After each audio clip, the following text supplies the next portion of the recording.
ధర్మకార్యము ఈ యొక్క దేశ యొక్క సేవ అనేటటువంటి చేసే ఒక కర్తవ్యం ఉంటుంది. కాబట్టి ఇప్పుడు గురువుకు మనము చేయకుంటారు. బృహస్పతి గురుదేవుకి, గురుదేవ భగవానికి. ఇప్పుడు 2 నిమిషాలు ప్రవచన కార్యక్రమానికి మంగళారతి ఉంటుంది. ఓం గురుభ్యో నమః. ఓం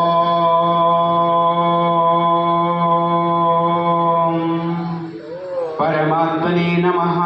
ఓం ధర్మగురు దేవుణ్ణి స్మరించి విశ్వదేవుణ్ణి, విశ్వవ్యాపితమైన సర్వశక్త సచ్చిదానంద నిత్య పరిపూర్ణటువంటి విశ్వదేవుణ్ణి స్మరించి గురు బసవಣ್ణ గారిని మరియు జన్మదినం అనేటటువంటిది ఈరోజు గురు పూర్ణిమ సందర్భంగా మాణికేశ్వరి మాత వ్యాస మహర్షిని మదినస్మరించి ఈరోజు సమస్త గురు చరమూర్తులు మరియు అందరినీ భారతదేశపు సంత శరణను స్మరించి సమస్త సకల మత స్థాపిత అనేటటువంటి భావనతో దీని భావార్థం చెప్పి ఈ యొక్క సృష్టి గురించి ఒక 5 నిమిషాలు చెప్పేసి ముగించి మీ అందరికి శుభాకాంక్షలు చేస్తాను. ఏమంటే విశేషంగా గురు చరమూర్తి అనేటటువంటిది విశేష భావార్థము. ఇది అందరికీ కూడా తెలిసేటటువంటి భావార్థము అనేటటువంటిది గురు పూర్ణిమ. గురు పూర్ణిమ అనేటటువంటిది విశేషమైన పూర్ణిమ, గురు పూర్ణిమ. ఇది 93వ జన్మదిన మాతే మాణికేశ్వరమ్మ గారు, అదేవిధంగా వ్యాస భగవానుడు మరియు 7 ఋషులు మరియు 7 సముద్రాలు, 7 ధాతువులు, ఇవన్నీ సృష్టి రహస్యాలు. ఇది ఉండేది ఎవరి దగ్గర ఉంటుంది అంటే మూల కారణం, కిరు పరిచయం, సంజాయించేది, సృష్టిని రక్షించేది, చూసుకునేది, చెప్పేది గురువు బాధ్యతలే.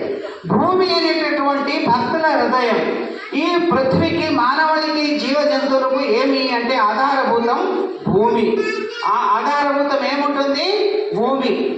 కాబట్టి ఆ ఒక్క భూమి అనేటటువంటిది ఆ భక్తుల ఒక హృదయం అనేటటువంటి భూమి అయితే, గురువు అనేటటువంటిది ఏముంటుంది అంటే బీజం. బీజం అంటే ఇత్తులు. కాబట్టి గురువు అనేటటువంటిది బీజము. దేవుడు అనేటటువంటిది ఆకులు మొలకెత్తాయి కదా భూమి నుంచి. భూమిలో ఎత్తి వేసినా అది ఉంచుకోదు, అన్ని బయటికి ఇచ్చేస్తుంది. అట్లా కాబట్టి భక్తుల హృదయం అనేటటువంటిది భూమి. భూమిలాగా మృదువై గడ్డి నట్టు, మరి గరక, మరి ముళ్ళు కంపలు, ఇవన్నీ కూడా తీసేసి విశేషంగా హృదయం చేయనట్టు చేస్తారు. అట్లా ఆ ఇత్తు చేస్తారు. ఆ విధంగానే గురువు అనే ఇత్తు వేస్తే దేవుడు అనే మొలకెత్తుతుంది.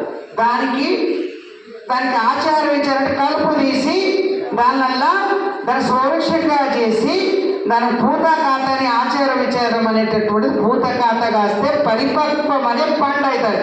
ఆ పరిపూర్ణం అనే పండు, పరిపక్వం అనే పండే గురు పూర్ణిమ. ఆ గురు పూర్ణిమ అంటే భక్తులు పరిపక్వము, వాళ్ళ హృదయ మనసు పరిపక్వం అయినప్పుడు అది ఆ పండు ఆ ఒక గురువుకు నైవేద్యం అవుతుంది. లేకుంటే ఆ చెట్టు సంస్కారం లేకపోతే ఆ చెట్టు నుంచి పండు అయితేనే తెగి పడుతుంది, లేకుంటే తెగి పడాలి. కాబట్టి అది పసుపు కలర్ అయితేనే ఆ చెట్టు నుంచి తెగి కింద పడుతుంది. పడేటప్పుడు వృధా కావద్దు ఈ పండుని ఆ పరమాత్ముడు నైవేద్యంగా స్వీకరిస్తాడు. ఆ విధంగానే లోకానికి ఒక మహాత్యాగి, మహానుభావి, మహాదిగంబర, వైరాగ్య నిధి. నిధి అంటే బంగారం. అందుకు వైరాగ్యం అంటే సర్వసంగ పరిత్యాగం. అది ఎవరైనా ఉంటే పరిత్యాగులు ఎవరు అంటే మొట్టమొదటిగా విశేషంగా గురువు బ్రహ్మ అంటే గురువు బ్రహ్మదేవుడు, విష్ణు గురువు అంటే విష్ణుదేవుడు, మహేశ్వరుడు అంటే మహేశ్వరుడు. వీరు గురు స్వస్వరూపాలు ఫస్ట్. తర్వాత ఈ జగత్తుకి ఏమి నడిపిస్తున్నదని కనుగొని విచారించినది వాళ్ళే. వాళ్ళ తర్వాత అందరూ కూడా గురువులు, 7 ఋషులు, 6 ఋషులు అందరూ కూడా వస్తారు ముందు. కాబట్టి విశేషంగా వాస్తవికంగా ఈ సమస్త సృష్టికి నడిపించేది ఏదైనా శక్తి ఉందా అని కనుగొండ్రు. తర్వాత ఈ యొక్క విశేషమైన శక్తి, ఈ యొక్క ఋషుల ఒక పరంపర శక్తి వాళ్ళే. దీనికి సైన్స్ ఈ జగత్తుకి నడిపించేటటువంటిది కనుగొన్నోళ్ళు వాళ్ళే. మొట్టమొదటిగా గురు పరంపర అనేది. అందుకు బ్రహ్మ నుంచి, విష్ణు నుంచి, ఈశ్వరు నుంచి, మరి 7 ఋషుల నుండి. కాబట్టి గ్రహించిన వాళ్ళు ఆ ఒక దివ్య శక్తికి ఎందుకు? పరశక్తి అనేది. ఆ శక్తి నుంచి ప్రార్థన అయ్యేటటువంటిది. వీళ్ళు దానికి బరువు బాధ్యత అప్పచెప్తే ఆ వీళ్ళు ముందుకెళ్ళి వీళ్ళ తర్వాత సప్త ఋషులు, మహాత్ములు, గురువులు, వీళ్ళు ఇదే పరంపరంగా వస్తుంది.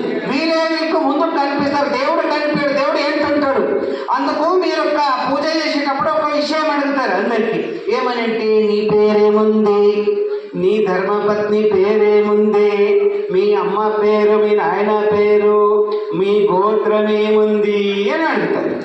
గోత్రం ఏముంది అని అడిగితే వీళ్ళు వాళ్ళ దాన్ని ఎవరెవరు నంది, లేదనుకుంటే నరసింహస్వామి, లేదనుకుంటే శివుడు, బ్రహ్మ, విష్ణు, ఇది ఏది ఉన్నదో ఏదానికి అడుగుతా వాళ్ళ పేరు చెప్తారు వీళ్ళు. ఇక ఋషి ఉంటారంటే ఋషి పేరు చెప్తారు, గురువు ఉంటే గురువు పేరు చెప్తారు, వాళ్ళు అనుకుంటే అలాగే చెప్పుకుంటా పోతారు. దీనికి ఏమంటారంటే గోత్రము అంటారు. ఏమంటారు? గోత్రము అంటారు. గో అంటే తెలుసు కదా, గో అంటే ఆవు, గో అంటే ఆవు.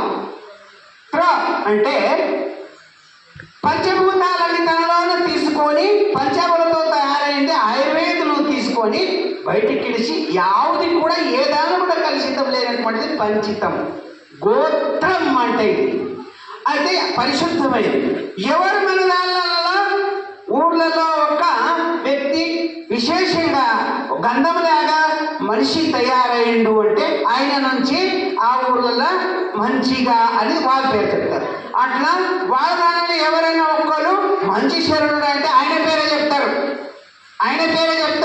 అట్లా ఈ విధంగా వాస్తవిక గోత్రం అంటే ఇది.